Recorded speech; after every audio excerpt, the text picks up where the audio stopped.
In question 1, you're asked to estimate the value for the area under that curve, 4 to the power of x, between 3 and 0, using Simpson's rule with 7 ordinates, that's 6 strips. So first thing I'm going to do is write down Simpson's rule, and this is in the formula book. So I'll write it out exactly as it is there, and then we'll see how you use it to make an estimate for the area. So Simpson's rule.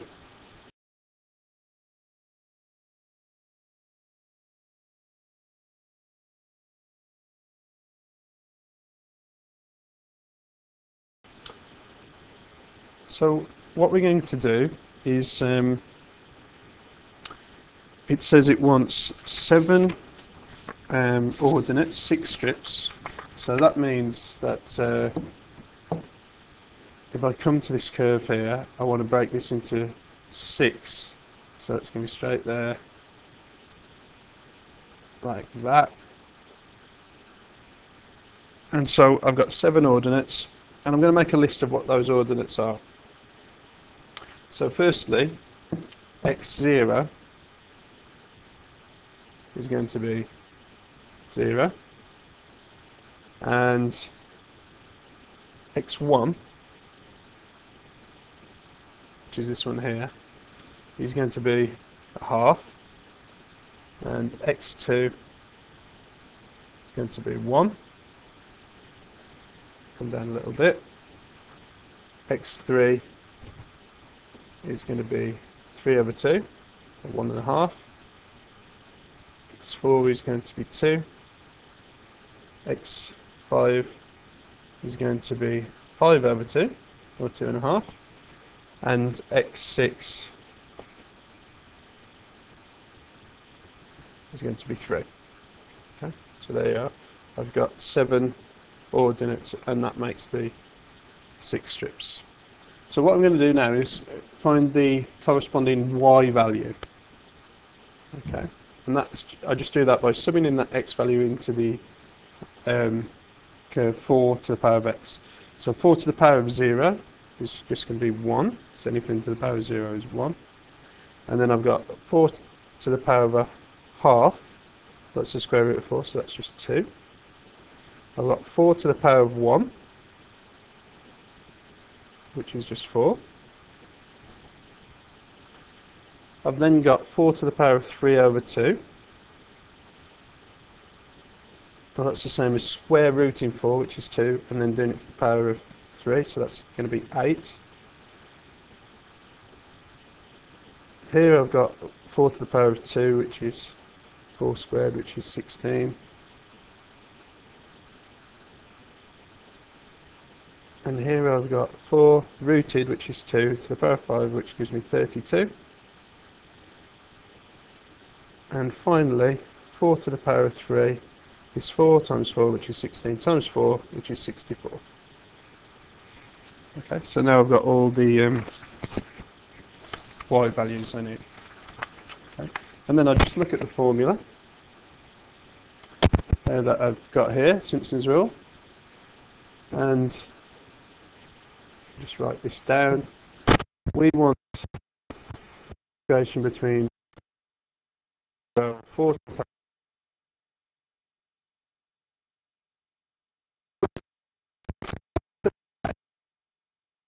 of h is just the distance between the strips, so it's a half.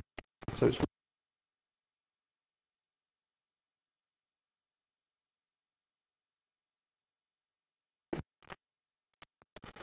okay. And then I'm going to write down the first y value.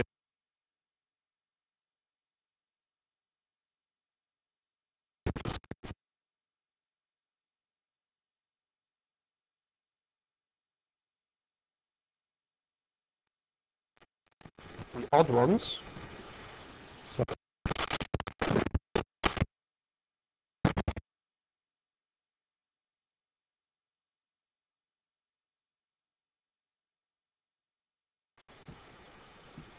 those are the odd y values. And then I'm going to add on 2 lots of the even ones. So that's 4 plus 16.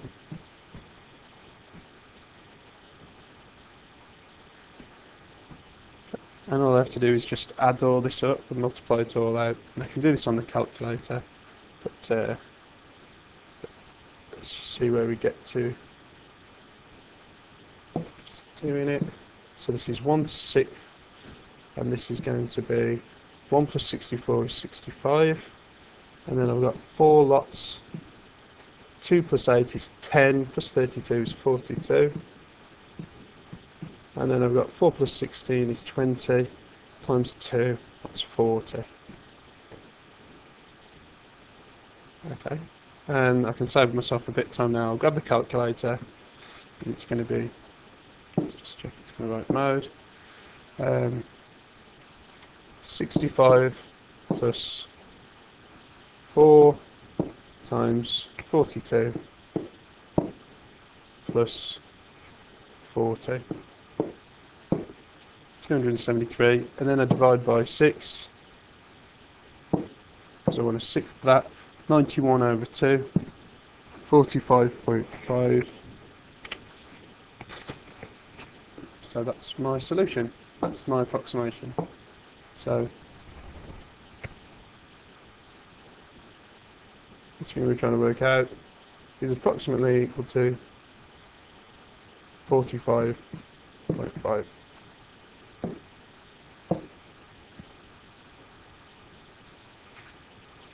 And that was part A. Now, for part B, it says a curve has the equation y equals 4 to the power of x. That's what we just had. So, y equals 4 to the power of x. And it says it intersects another curve, y equals 8 minus 2x. I want to find where these two things intersect, and it says they intersect at a point x equals alpha. Okay, show that alpha lies between 1.2 and 1.3. Well, the way we're going to do this is we'll put these things equal to each other, because where they intersect the y values will be the same. So I can say that 4x, where they intersect, 4x equals 8 minus 2x. And I'm going to rearrange so this all equals 0. So I'm going to get 4 to the power of x plus 2x minus 8 equals 0. And I'm trying to find the value of x that satisfies that. It says that the value is alpha and it lies between 1.2 and 1.3. Okay, so what I'm going to do is I'm going to sub in those values. I'm going to sub in 1.2. So when x equals 1.2, what do we get?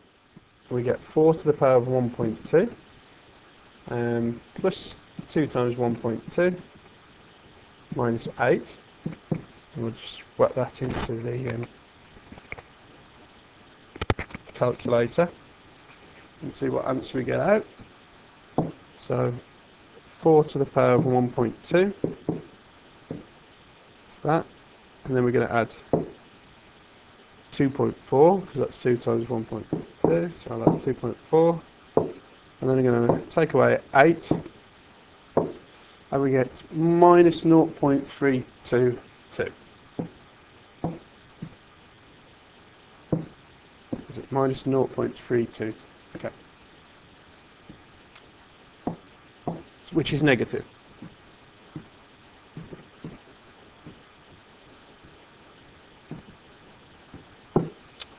Okay, and now I'm going to sub in the other value. It says it's between these two.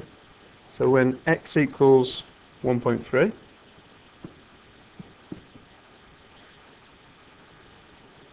what do we get? We get 4 to the power of 1.3 plus 2 times 1.3 minus 8. And again, we'll do this on the calculator. So I've got 4 to the power of 1.3. And then I'm going to add on 2.6. And then I'm going to take 8. And I get 0.663, which is positive. And that's exactly what I want. When I sub in 1.2, I get a negative, and when I sub in 1.3, I get a positive. So the value of x that satisfies that equation when it equals 0 must be between those two values. I can just sort of illustrate that. We're trying to find out the value that makes it 0, so that's where it cuts. And when I sub in 1.2, the x value 1.2, I get a negative value here.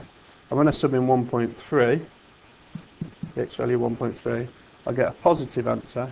And because the curve is continuous, then it must have, between the values of 1.2 and 1.3, it must have crossed the axis there. Okay, so I'm going to write down there is a change in sign.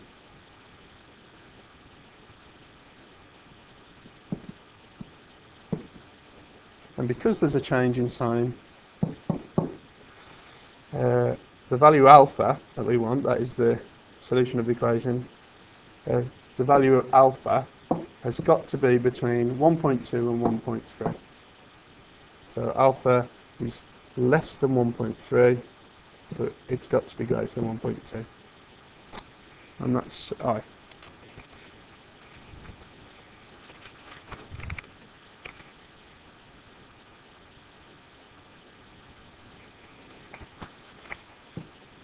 So for part BII,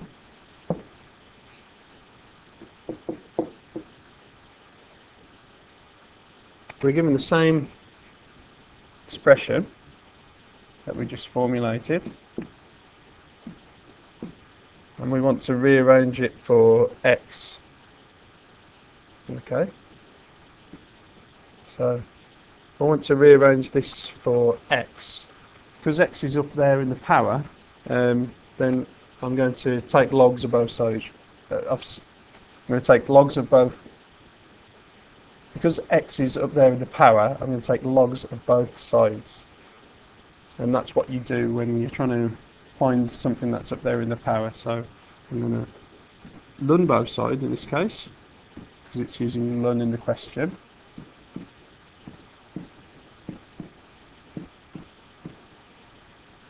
And because I've done the log of both sides, I can move that power down in front. I'm just going to do one thing at a time.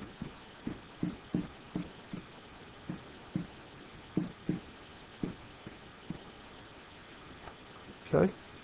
And then I'm just going to divide by ln 4, and I think I've then got the expression that they want.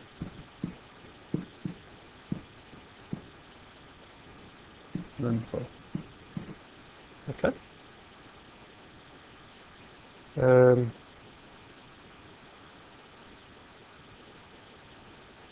Sorry, that's not where. That's it says that the equation can be arranged like that. Sorry, I didn't read the question. You don't have to show that. It just says use the iterative formula. Okay, so the iterative formula then is x n plus 1 is equal to ln 8 minus 2x n over ln 4.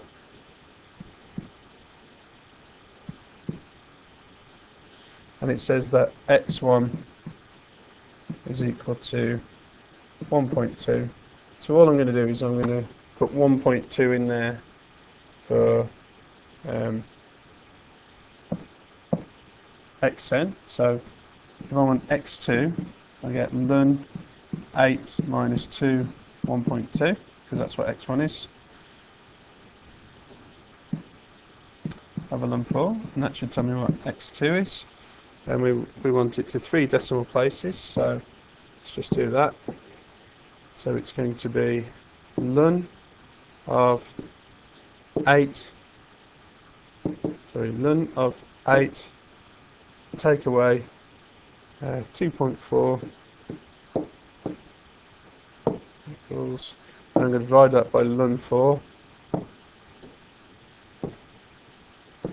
So I've got 1.243 to 3 decimal places, 1.243.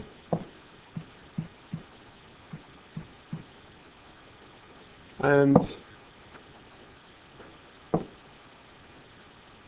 to find out what x3 is,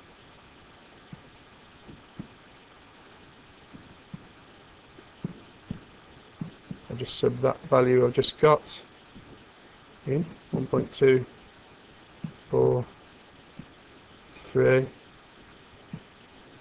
over ln 4.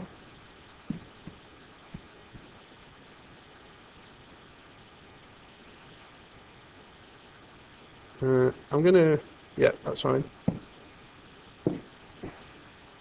And so I get ln 8 minus 2 times 1.243. Divide that by ln 4. 1.232.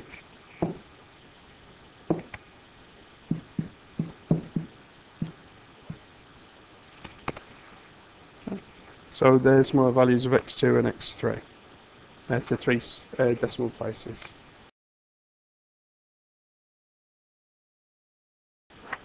On question 2, we're given a function y equals 63 over 4x minus 1, and it's defined between 1 and 16 inclusive. And we're asked to first of all find the range of f.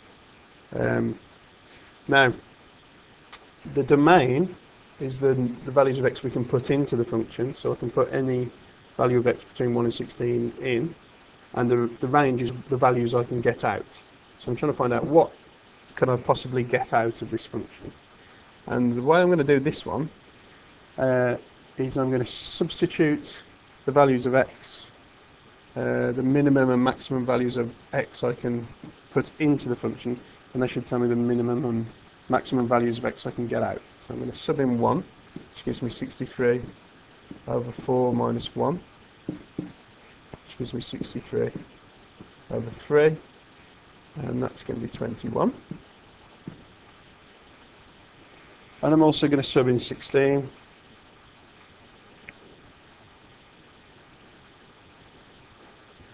which gives me 63 over 4 times 16, which is 64, take 1, which is 63 over 63, so that's just 1.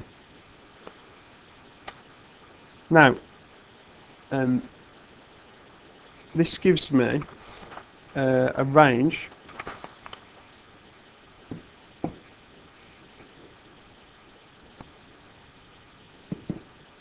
so my value f of x has got to be less than or equal to 21 and greater than or equal to 1. So those are the values I can get out of that. Now I need to be careful. This method is okay for this question, and that's because this curve here is just decreasing. It doesn't have any local maxima or minima. It doesn't have any hilly bits. It just keeps going down. Okay, and that's the nature of the curve. If I were to do this method with a curve that had some lumps in it, was hilly, then the range might not be the same or I might not be able to find the range by just subbing in the maximum and minimum values of x that I can put in. For example, if I had a quadratic curve, just x squared for example,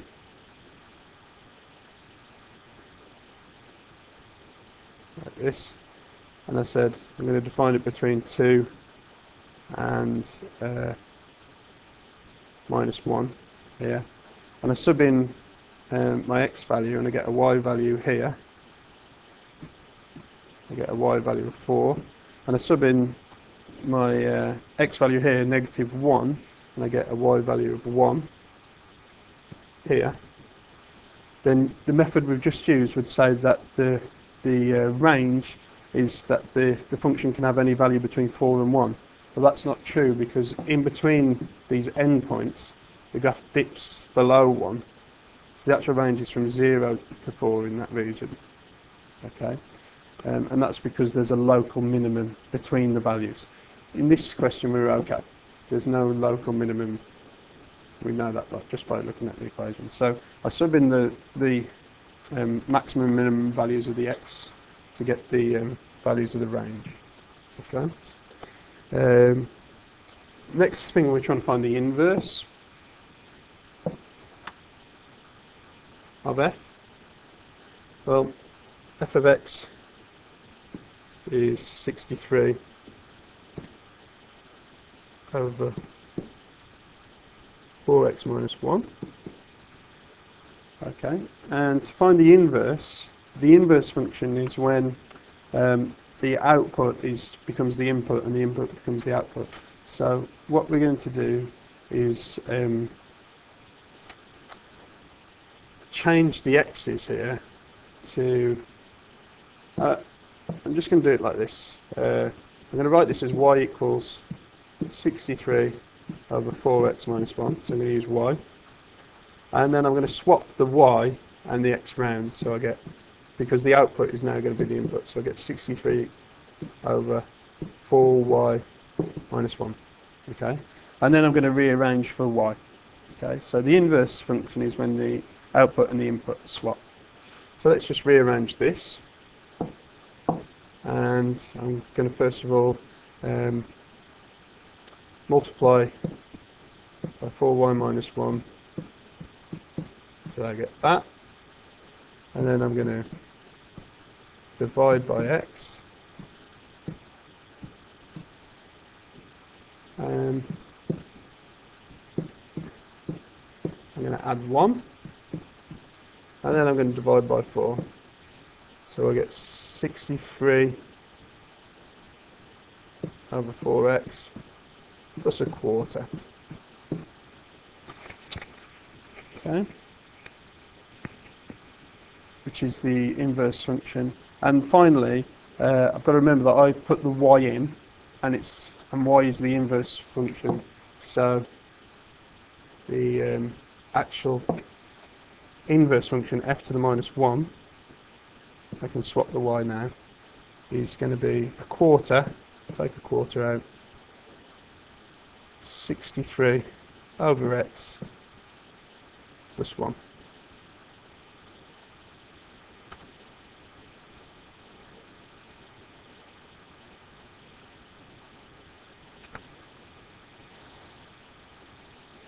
And for b part I want to solve f to the minus 1 of x is equal to 1. And we just found that f to the minus 1 of x is 1 quarter 63 over x plus 1. So we're going to put that equal to 1. So I multiply by 4. I'm going to take away that 1. I'm going to multiply by x. And then I'm going to divide by 3, and that should tell me what the x is. So x is 63 over 3. I think we've already done that. It's 21. So x equals 21 when we're trying to solve it. Okay. Now, part C,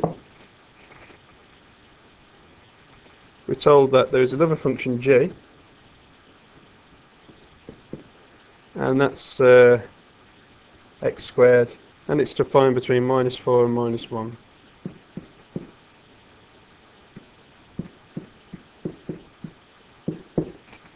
Okay. Write down the expression for f of g. Well, f of g, this is a composite function.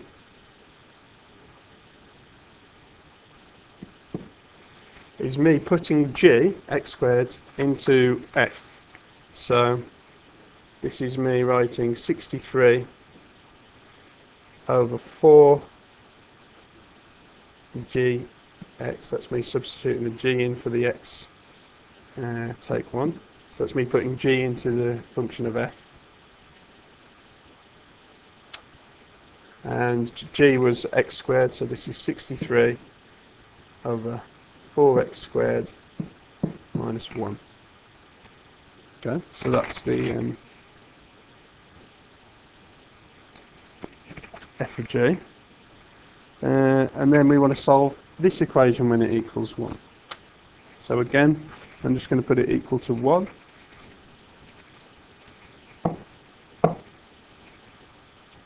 So when does f of g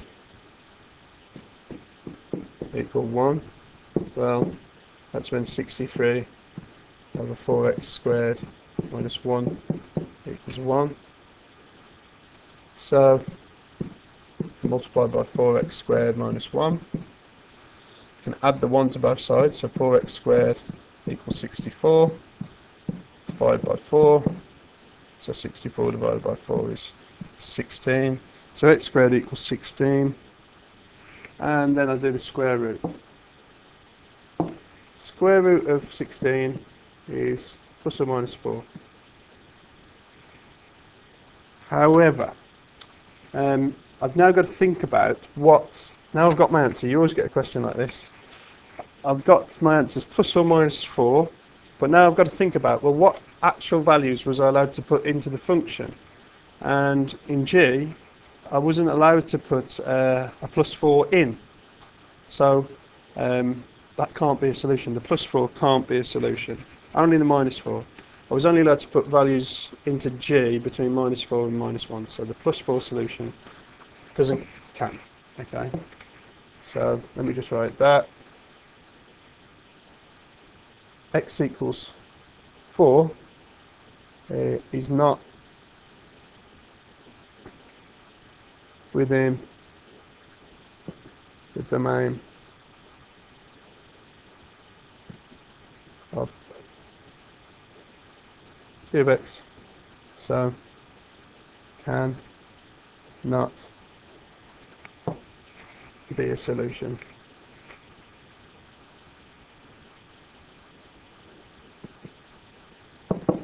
And therefore my solution is x equals negative 4, because that was in the domain.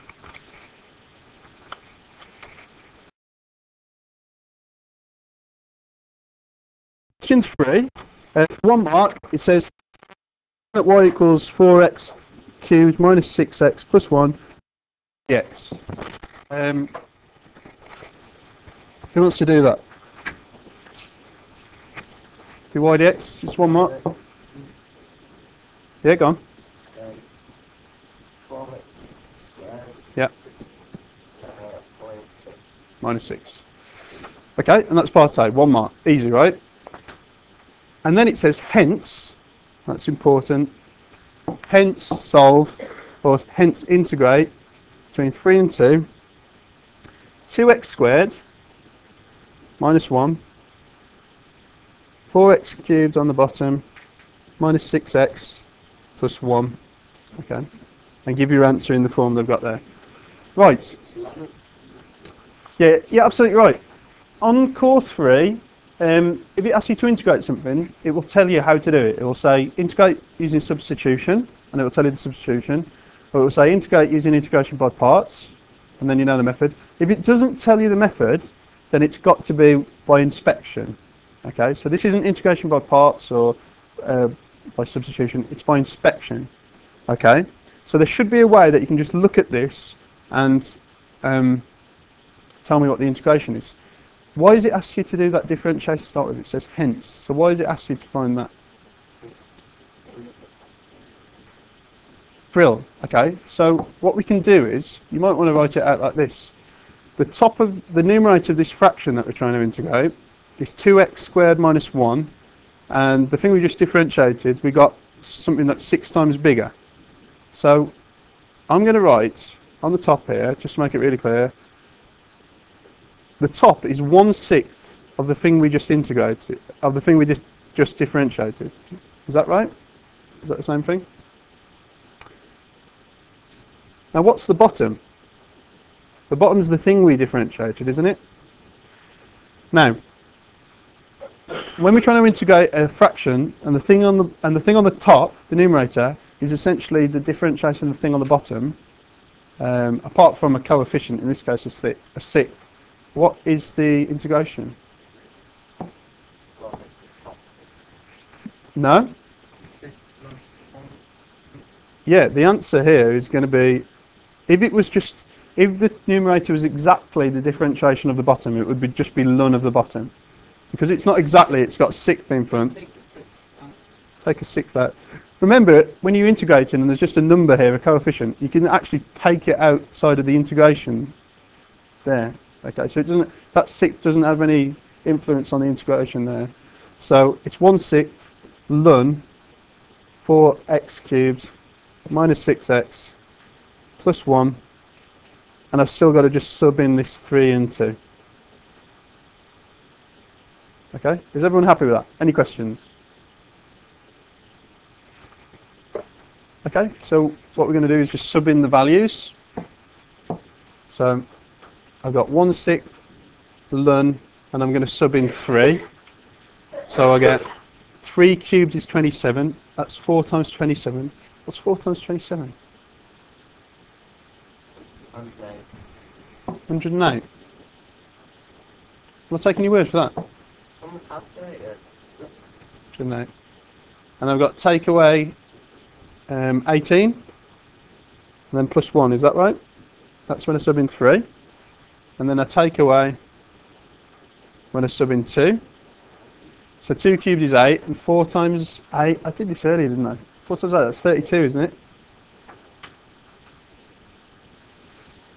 Minus 12 plus 1. Okay, so let's just tidy it up a little bit. I've got 1/6, and I've got ln of 91, is that right? Take away 1/6, and this is going to be ln of 21. Yeah?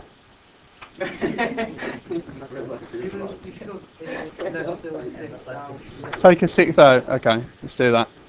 So Vlad's saying take a sixth out. And then I've got ln 91, take ln 21. And if I've got two lns taken away from each other, what's that? Very good. So this is ln 91 divided by 21. So this 7 goes into it, doesn't it? 13 over 3. Okay, so I think that's it. Any questions on that? This question 4. Got tan squared theta equals 3 multiplied by 3 minus sec theta. But it says use a suitable identity to solve it. What's the problem with it as it stands? Why can't I solve it as it is? There's two different functions, there's tan and the sec. So I need to write this down with one trig function.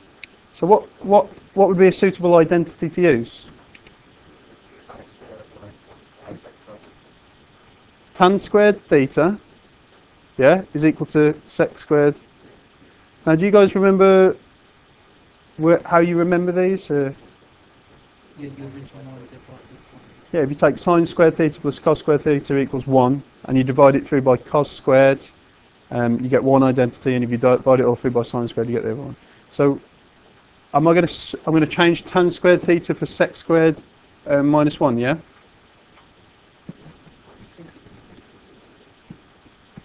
So I'll sub that in there. And then I multiply this all out. So this is going to be 9 take 3 sec theta. So this is sec squared theta. It's going to be plus 3 sec theta. I've got minus 1. And it's going to be, is that going to be minus 10? And it's all equal to 0, and it's a quadratic to solve, right? So what would be the step now? Do you guys do a substitution to make it look nicer? Do you do it like that? Do you just put sec theta in brackets? You don't bother putting it as 0? Okay, that's fine. So does it factorise? How does it factorise? Yeah. Brilliant.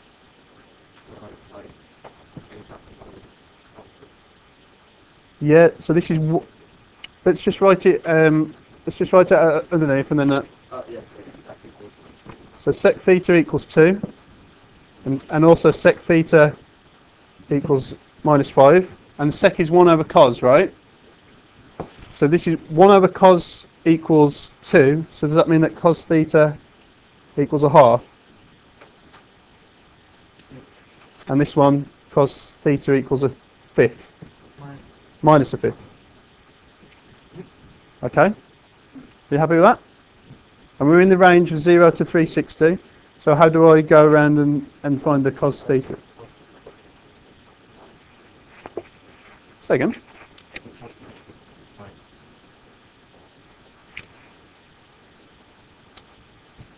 Oh yeah, you could do it like that, yeah. Oh, we're not going to do it. So I'm going to draw out the cosine graph. That's the way I do it anyway. Cosine graph starts at 1, comes down, comes up, that's 360. That's 180. It's 90 there. 270, because that's the range we're looking in. When is cos theta 1/2? There's 1/2, so it's going to be about here and about here. So to find the value, theta is going to be inverse cos of 1/2. Does anyone know what it is? Yeah, you could do it on your calculator, but it's just 60 degrees. So that's 60 degrees there. So what's this one here? It's 360 take away 60, so 300 is the other solution. Okay, everyone happy with that? And then I'm going to solve it again for it was negative 1/5, wasn't it?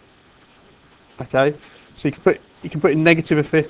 Kieran was just saying that then if you do cos of a negative angle, it's the same as doing cos of the positive one, but we'll keep it like that. So minus 1/5 is about there, so I've got something a little bit more than 90, a little bit less than 270. Stick it in your calculator. What do you get? Oh, I've got a calculator here. Inverse cos minus 1/5, wasn't it?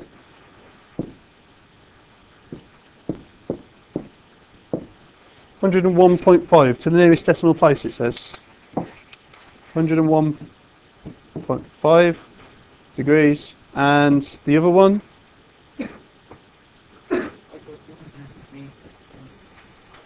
It's 360 take that, isn't it? So it's what, sorry, Vlad? 200.5. Cool. Any other solutions in that region? No. So the values of theta: 60, 101.5, 258.5, and 300. Is everyone happy with how to do that? Yeah. What do you think of that question? How'd you get with that, Harry? All right. Yeah. Good. Then says, hence solve this following equation. Shall I write that down? So this is part B. Hence solve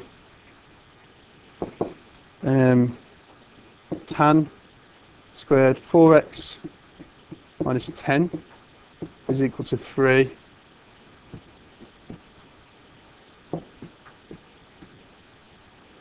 sec 4x minus 10. Right, can someone talk me through how to do this one? In the interval 0 to 90.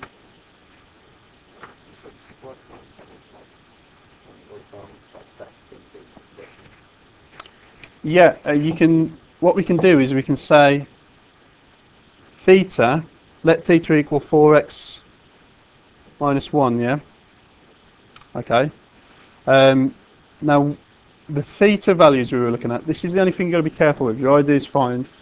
You've just got to be careful. The theta values were between 360 and 0. So what are the x values going to be between? If I do a direct, take those values are found between 0 and 360. They will be all the values between what?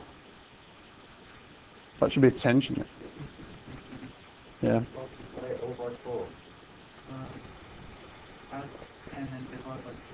Add 10 and divide by 4, yeah. So I'm going to get 370 over 4 and 10 over 4. So what we've got there, if I just do a direct swap, I will get all of the answers. When I rearrange this, I'll get all of the answers in that range there, which is slightly different from the range they want. Can you see that? 0 and 90. 10 divided by 4 is almost 0. Now, is it going to make any difference? It's not, is it? Okay, you hope, yeah. But what I'm saying is you've got to be very careful, haven't you? Okay. The answers we've got, the 4 answers we've got, were in the range 0 to 360, and if I just do a swap, if I just do a substitution, the range will change like that. So this goes from about 2.5 to 9. What's that going to be? 92.5, and it wants all the answers between 0 and 90. So I don't think it's going to make any difference, but just be aware, right? So what were the values of theta that we got before when we solved it? 60. Was it 101.5? And what else did we get?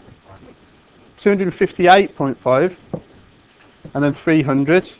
Brilliant. Well, theta is 4x take 10. So let's write it up there. Theta is 4x take 10. So what I'm going to do is just add 10 onto all of these answers and divide by 4, and that should give me all the answers in that range. Okay. So I add 10 on and divide by 4. Should do it on this thing here. 60, add 10, 70, divide by 4. 17.5. So this is the x value now. 101 add 0.5, add 10. And then divide by 4. Is that 104? No, oh yeah, it's the way I've written it in. Didn't look right, did it? 101.5, add 10, divide by 4. 27 point, and it's to the nearest degree, isn't it? Is it? Yeah. 27.9 then, should we say? And I got 258.5. Add 10, divide by 4, 67.1, and then I've got 310, divide by 4, 77.5.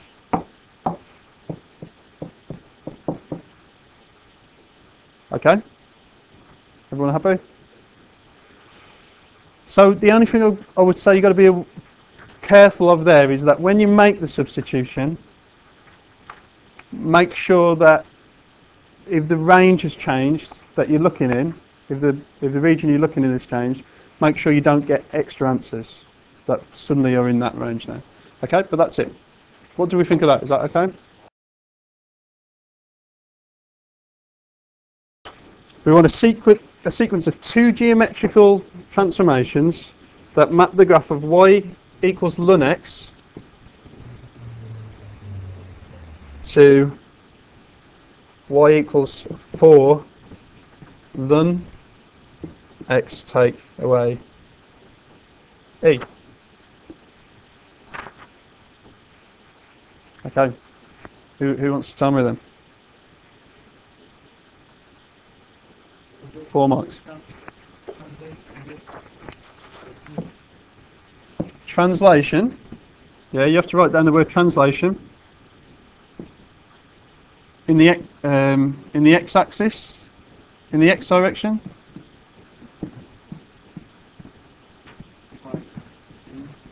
By e. Yeah, I agree with that. It's x take away e, so it's moved to the right by e. Okay, can I write that as a column vector? E0. But you have to use the word translation, right? Okay. That's by e, not by. Okay. And what's the other one?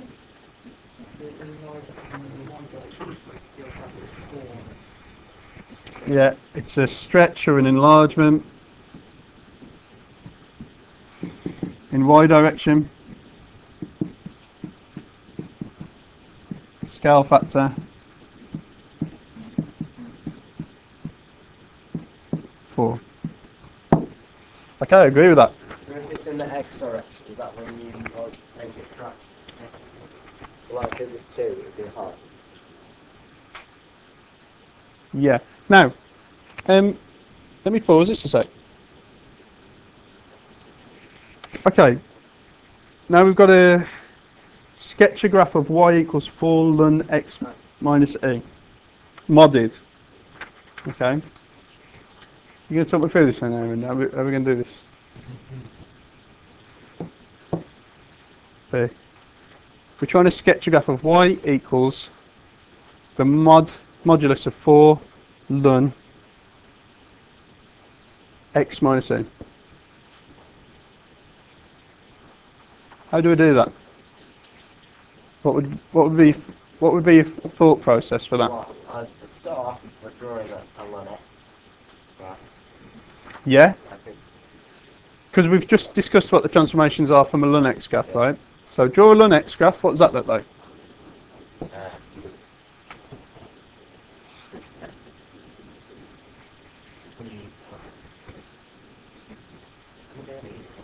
Can you do an e one? We just talked about that. So you can draw an e to the x. The ln x is the reflection in the line y equals x, isn't it? Because it's the inverse.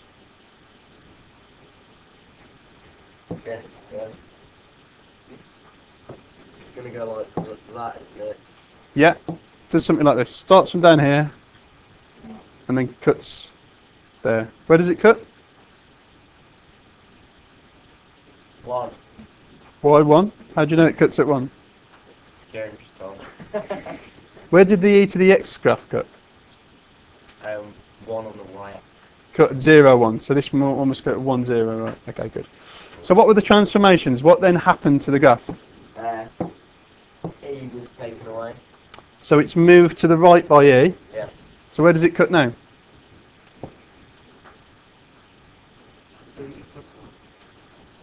Yeah. What's this point now where it cuts? E plus 1. Yeah, 1 plus e. Okay. What else happened to the graph? It was stretched by a scale factor of 4 in the y direction. Stretched by a scale factor of 4 in the y direction. So I'm going to... That's not good, is it? No.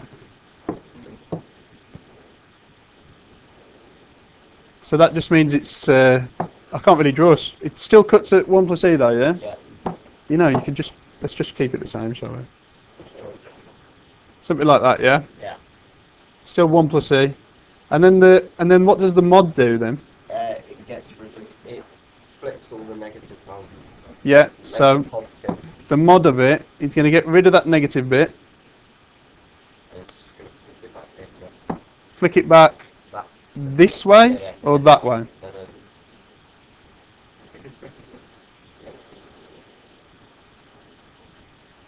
The second way. The second way, yeah. Very good. Okay, so let's just draw that in. I think the graph does this then. Should we put that point there? And then flicks like that. Yeah. Got it? Yeah. Okay. Right, question. We've put the point in where we think it crosses. Yeah. There's an asymptote here. Where's that asymptote? What was the asymptote on the first graph? Oh, was it 0? It was 0, so where's the asymptote now? It's going to be 1. No, 4. No. How far across to the right has it moved? It was 0. E. Yeah, okay. Good, I think that's the graph. Do you agree? Yeah. Cool. Okay, hence... Oh, we've got to solve the equation there, yeah? Ci. Okay, solve this. 4 ln 4 minus e modded equals 4. Right, How do I solve that? Well, possibly. In fact, first of all, let's just go back to the graph you've just drawn, because this graph here is, what is this graph? It's 4 ln, it's the mod of 4 ln x to the minus e, yeah? And now we want when that equals 4. So essentially we're solving this problem, aren't we? We're solving, if I draw the line in, why have I labelled this at yx like that? Why didn't I didn't even say anything. So this is the line y equals 4, and we want to know, basically this question is, when do they intersect? How many answers are we expecting then? 2. Okay. Okay, we're after 2 solutions to that. So that question there is the same as, when does the line 4 ln x minus e modded equal 4? Yeah, so you can see it geometrically. Do you indicate where like both of them are positive?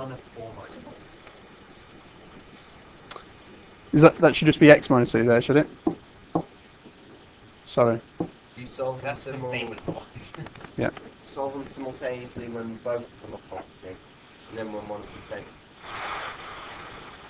Yeah, you solve it for positive, and then you solve it for negative. Okay. So we're going to solve 4 ln x take e is equal to 4. Okay. And we'll also solve 4 ln x minus e Well then, Harry, you're right. is equal to negative 4. Okay then, Harry, yeah, you can do this one if you want. I took the fourth class. Oh, it's the minus the positive one. I bet there's a positive, there's a negative, so we'll do this one first. Positive one. Divide by 4 is 4 and 4. Yeah, Then I leave it. yeah. So e to the power, yeah. So that's just e on that side, e to the 1, yeah. And then x Brill. the other side, same again. So Yeah. This is e to the minus 1, that's 1 over e, isn't it? I'll just write it as e to the minus 1 plus e to the minus 1, right. Can we be a bit more? This is x is equal to e plus 1 over e. yeah. Yeah. Shake hands with room again. Should we just leave it like that? Yeah. That's okay, isn't it? Now, hence or otherwise, solve the inequality. When is the curve 4 ln x minus e greater than or equal to 4? Well, it's a good job we've drawn the picture, isn't it? We're asking the question, when is this green curve here greater than 4? Yes, I use the fourth. So, that's this bit here, isn't it? And this bit. Those 2 bits there are greater than 4. So what's the solution? When x is... Well, first of all, what are these points here? We've got 2 solutions. We've got 2e, and we got e plus 1 over e. So which one's which? Which one's the 2e, and which one's the e plus 1 over e? That one's the left one is the second one. Yes. Yeah. Is 1 bigger than the other? is 1 over e bigger than e? No. No, it's not. So this 1 over here is 2 lots of e. This one must be e plus something that's less than e, isn't it? Okay, so it's got to be that way around. So when is the green curve greater than 4? It's when what? When x is less than or equal to?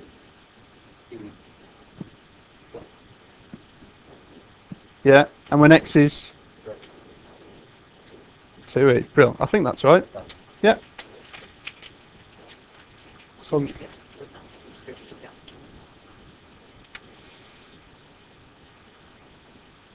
it's 3 marks, isn't it? That's a good question. That's a good question there, Kieran's asking there, isn't it? Kieran's saying, look, Kieran's saying this. It is greater It is greater than 4 when it's less than e plus 1 over e. No, because it's a ln. There's nothing over there. So as long as x is above e, if x is below e, there's no value there, is there? Perhaps this should be. It has to be greater than e. Yeah, you're absolutely right.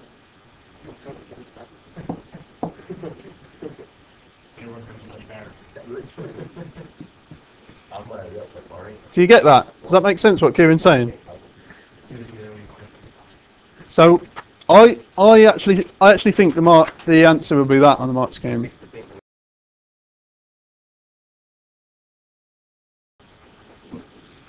Okay, question 6. It says, given that x equals 1 over sine theta, use the quotient rule to find dx d theta and show that it's minus cosec cot theta. Okay, quotient rule. Okay, quotient rule. How do I differentiate this then?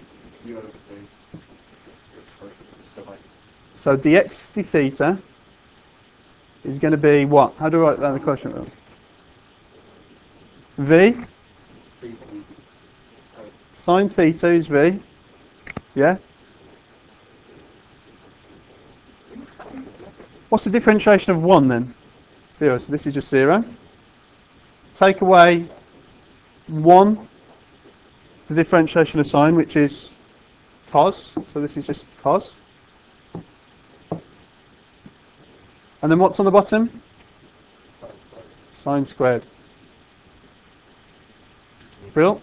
So sine times 0 is just 0. So I've got minus cosine over sine squared. Right, can I do anything with that? I can write that as minus cos over sine, 1 over sine.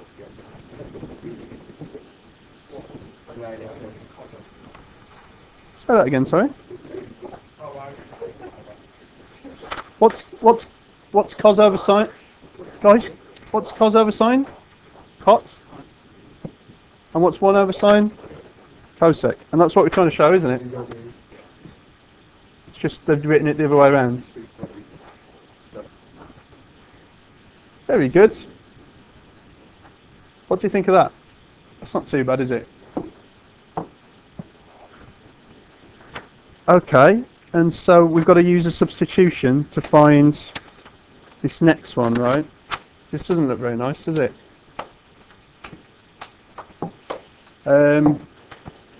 Okay, so this is part B, and it says that x is equal to cosec. There's got to be a reason why it's asked us to do that first bit, isn't there? And we want to use the substitution on this. 2 root 2 1 over x squared, and then we've got x squared take 1. It does look like a trig one, doesn't it? But I think when we make the substitution it won't. So how do I do this integration by substitution then? What's going to be the steps involved here? Dx d theta. Well, we just differentiated cosec, because cosec is 1 over sine, isn't it? Dx dx. Yeah. Yeah. So we just differentiated cosec. Cosec is 1 over sine. We just differentiated it. So we've got 1. So we've got minus cosec. What was it? Cosec theta, cot theta. Is that true? Yeah. Is everyone happy with that? And so dx is equal to minus cosec theta, cot theta, d theta. Okay, so what we're going to do is we're going to go through, substitute all the x's, and also remember substitute the dx for that, and also remember change the limits. Okay, so we've got a bit to do. So first of all, I'm going to keep the limits as they are. At the moment, the limits are in terms of x, so I'm just going to change it to this. when x equals 2 and when x equals root 2. And I'm going to go through and I'm going to change all the x's to cosecs. Okay, so I'm going to get 1 divided by cosec squared x, and then we're going to have the square root of cosec squared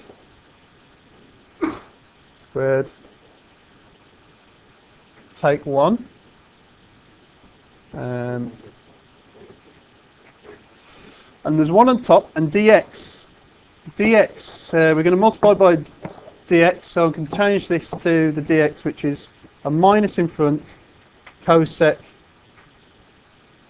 theta cot theta d theta. Right, does everyone agree with that? Any questions on that at all? It's not very nice, is it?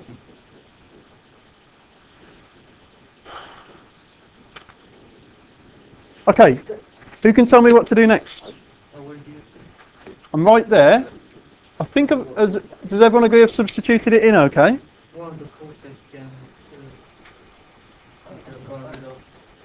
So, cancel cosecs. I will cancel cosecs. Also, should we change the limits? I'll keep the limits as they are, I think. Yeah, you can do that with your limits. Let's cancel the cosecs first. Okay, so I'm going to get cot on the top, and on the bottom I've just got cosec, not squared anymore, just cosec theta, and then I've got cosec squared theta minus 1, and this is still d theta. Now, what's cot and what's cosec? Should we put it over here? Cot is cos over sine, and cosec is 1 over sine. So I'm going to put them in like that now. So with cot is well, I'll tell you what, I'm going to take the cot to the side now. I'm just going to deal with the numerator. Do you agree that I could write the numerator as sine, just check this, have a little look at it. This is just the numerator, sine theta over that.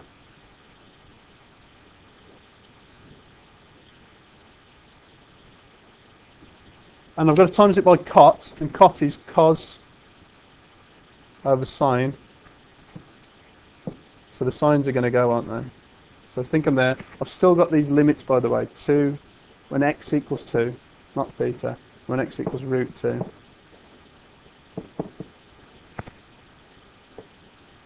Okay, we're getting somewhere, I think. Now, still got minus in front, still got this x equals 2, and this x equals root 2. Sines are going to cancel. I'm going to get cos theta over this thing here, cosec squared theta minus 1 d theta. Right, can anyone see a way of doing something with this, yeah?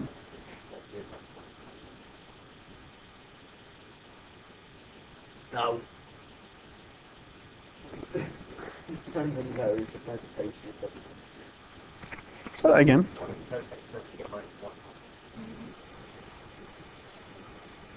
It's cot. Oh, I see what you're using identity there.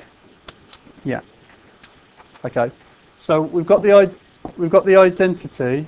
Let me just think about this. Sine.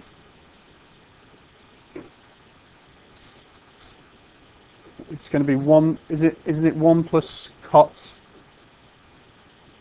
squared theta equals? No, sorry, it's not, is it? It is, yeah. It's cosec. Yeah, that's right. Squared theta. Okay. So cosec squared theta equals. So I've got just cot on the bottom. I've got cot squared rooted on the bottom. So it's just going to be cot on the bottom, isn't it? So I've got cos theta over cot theta d theta. I've still got these limits that I've still not done anything with. But cot theta is cos over sine. So the cosines are going to cancel, and it's just going to be a sine on the top. Okay. So the whole thing, after all that, I think, goes to minus the integration of sine to theta when x equals 2 and when x equals root 2. How do we get it to sine then? Shall I put one more little step in over here? This is cos, and then cot is cos over sine. Okay, so the coses will cancel. This would be 1 divided by 1 over sine on the bottom, which is the same as sine. Okay, just like 1 divided by a half is 2. Right, I need to change these. I need to change these limits, don't I?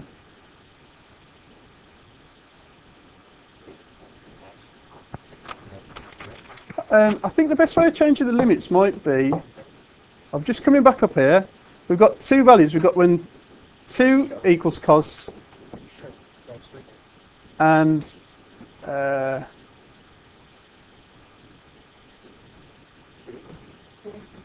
when root 2 root 2 is the other one, isn't it? Now I've got to change limits to limits in theta, haven't I? Because the limits were in x, so I can. And I'm going up the board rather than down the board, but this is 1 over sine, so I've got that sine theta equals a half, and also sine theta equals 1 over root 2. So theta equals inverse sine of a half and inverse sine of root 2. Right, does that make sense? Pi over 6 on the top and pi over 4 on the bottom. Okay. Right, so all we've got to do is, this question seems to be taking forever, right? All we've got to do is just integrate sine. So what's the integration of sine? It's going to be minus cosine. But there's a minus in front, so this is just cosine theta, and I've got to sub these values in.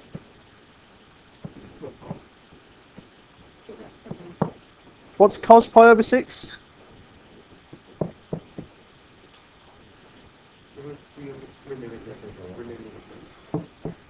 We've got to sub those two things in. Cos pi over 6 is what, did you say, Vlad?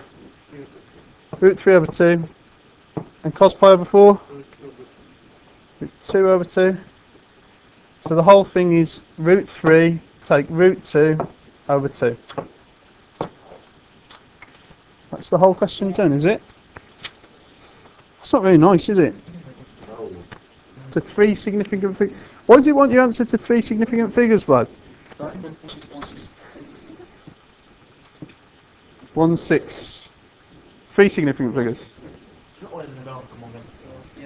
0.16. 3 significant. 0 is insignificant. Okay, then it's 0.15. Isn't 0 still? No. That's the difference between significant figures and decimal place. Okay.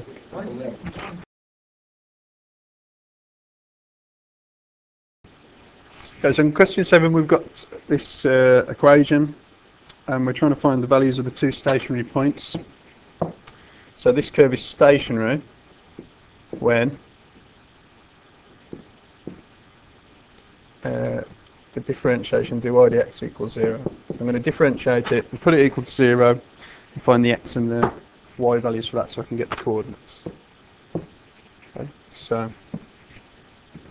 if I differentiate this, I have to use the product rule because it's two functions multiplied together. So I differentiate the first one, which is going to be 2x, multiplied by the second one, and then I add on the differentiation of the second one, which is going to be minus a quarter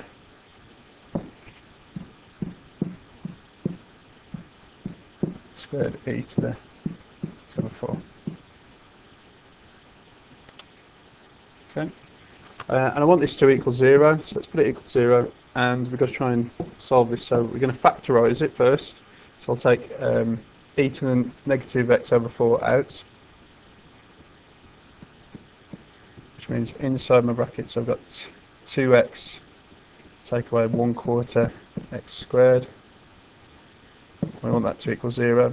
Now, because we want it to equal 0, this bit in front of the brackets, doesn't matter what value of x I put in there, can never be 0. So the solutions of 1 are going to be the solutions of when this bracket here, so when 1/4 x squared take away 2x equals 0. Okay, so I can factorise this, and I get 1/4 x take away 2 equals 0. So the two values of x that make that true are when x equals 0 and when x equals 8. Okay, now to find the y values, I just substitute those values back into the equation for y, and those will tell me the y values, and then I'll have the coordinates. So when I substitute x is 0 in, I get 0, and when I substitute 8 in, I get 8 squared e to the negative 2. So this is 64 over e squared. So the coordinates of the two stationary points are going to be 0, 0 and 8, 64 over e squared.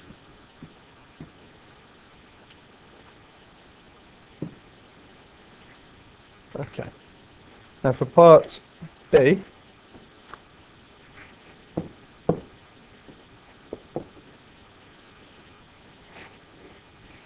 we want to integrate this. So we're going to have to do it by parts. So I'm going to pick a u value. I'm going to pick my u value to be x squared, which means that du dv, sorry, du dx equals 2x. And I'm going to pick dv dx to be e to the negative x over 4, which means that v is the integration of that, which is going to be minus 4 e to the minus x over 4. Okay. So taking those, I'm going to get u times v, which is x squared, which is going to be minus 4 x squared e to the minus x over 4, and the limits 4 and 0. And I'm going to take away the integration of v du dx, which gives me minus 8, so this is now plus 8 up front, and it's going to be x e to the minus x over 4. That, and unfortunately I've got to use integration by parts again on this part here. So again I'm going to pick u to be x, and du dx is going to be 1, and dv dx is going to be e to the minus x over 4, and so v is going to be the same again, negative 4 e to the minus x over 4. Okay, and so just taking this bit here that we just underlined, we get that 8 lots of this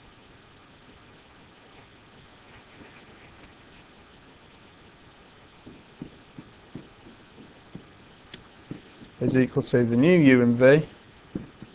So this is minus 4 x e to the minus x over 4, and again it's between 4 and 0.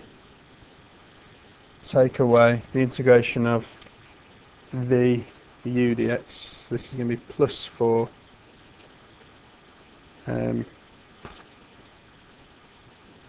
e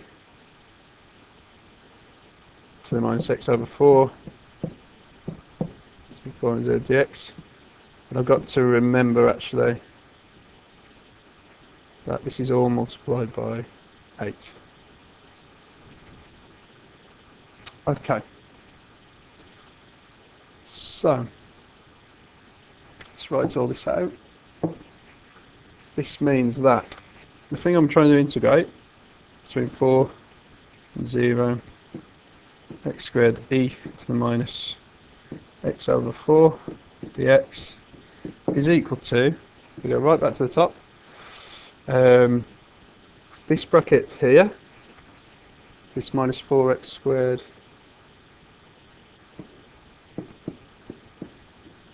e to the minus x over 4, and I've got to sub in 4 and 0 into there. Take away, plus 8 times the integration of that, and 8 times the integration of that is this thing here. So I'm going to be adding on 8 lots of this.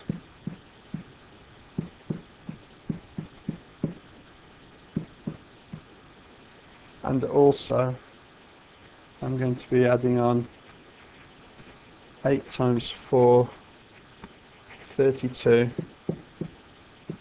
lots of the integration of that. And the integration of that, I think we've already done, is just minus 4e to the minus x over 4.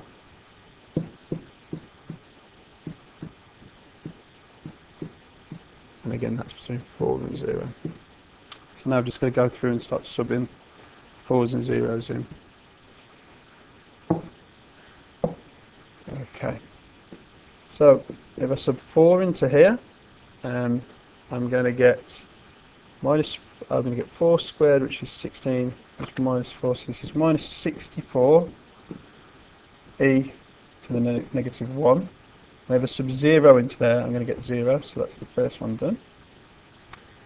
And then if I sub 4 into here, I'm going to get minus 16, let's just keep it like this, minus 16 e to the negative 1, and again if I sub 0 in, I get 0, so that's that one. And then I'm going to get plus 32, and here if I sub 4 in, I get minus 4 e to the minus 1, and if I sub 0 in, I get minus 4. Okay, so that's where I'm at. Now just tidy this up a little bit. This is going to give me negative 64 e to the minus 1. This one is going to give me 100 and, what's that, 80, 128, negative 128. Yeah. e to the minus 1. And here, again, I think I've got minus 128 e to the negative 1. And then I've got take away 4 times, take away 128.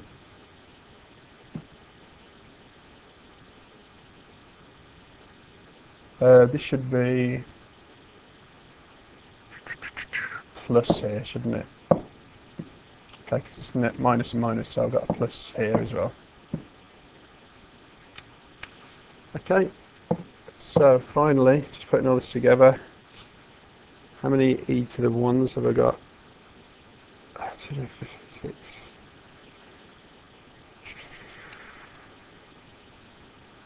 So it's going to be 128, and then I've got to take away 2, 5, 6,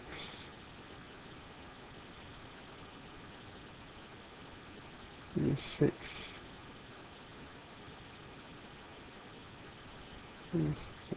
320 over A. Yeah. I think that's right. Yeah, 320 over E. Oh, let's put that down. Okay, and then for the final part, we're looking for the region bounded by the curve. This is B part 2. The region bounded by the curve y equals 3x e to the minus x over 8 and the line x equals 4, and it's rotated. Okay, so this is volume of revolution question. So the volume of revolution is going to be pi, and we're going to go between 4 and 0, and it's going to be y squared. So this is 3x e to the minus x over 8 all squared dx. Okay. So the first thing we're going to do is square this thing in the brackets. So the volume of revolution will be 4, and I'm going to get 9x squared, and then here I'm going to get e to the minus x over 4 dx. You should see that if I take that 9 out front of the brackets, I get 4 equals 9 pi, the integration between 4 and 0 of x squared e to the minus x over 4 dx. However, I've already done the integration between 4 and 0 over that. That was the last question. If you look, that's exactly the same problem. And I got 128 minus 320 e over e.